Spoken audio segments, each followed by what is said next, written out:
Ce 15 novembre, jour de commémoration de la Journée nationale de la paix, le Conseil méthodiste d'Afrique joint sa voix à celle de tous les artisans de paix, d'unité, pour que règne la cohésion au sein de la communauté chrétienne et dans nos États. Notre exhortation au peuple ivoirien, c'est la recherche de cette unité, fondée sur la parole de Dieu, fondée sur l'amour, le pardon, la réconciliation.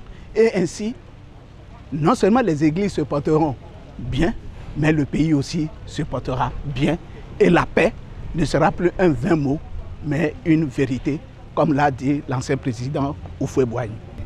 Ça fait plus de 10 ans que le chef de l'État crie « Unissons-nous, la cohésion ». Et nous voulons que l'Église prenne sa part dans cette cohésion que réclame le pays, le chef de l'État, pour qu'ensemble nous puissions bâtir une Côte d'Ivoire forte, une Côte d'Ivoire unie et une Côte d'Ivoire qui va de l'avant. C'est de la responsabilité des gouvernants d'assurer la paix, la stabilité politique. De par notre présence ici, nous voulons encourager le gouvernement de la République de la Côte d'Ivoire à continuer dans cette belle œuvre et que toutes les forces se mettent ensemble pour accompagner les efforts du gouvernement. Les membres du Conseil méthodiste d'Afrique venus de 8 pays de la sous-région se sont intéressés au cours de leurs travaux à des questions d'actualité.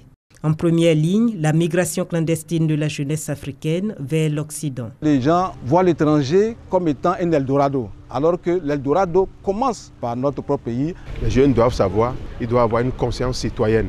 Les jeunes également doivent être engagés pour recevoir pleinement l'éducation qui leur est donnée afin d'être aussi la relève de demain. En plus des exhortations, le Conseil méthodiste d'Afrique multiplie les actions sociales telles que la création de microfinances pour accompagner les femmes dans leur autonomisation, l'installation d'établissements confessionnels pour offrir une assise intellectuelle et spirituelle aux jeunes, une contribution de l'Église, au dire du président du Conseil méthodiste d'Afrique, à l'édification d'une nation prospère sur le continent.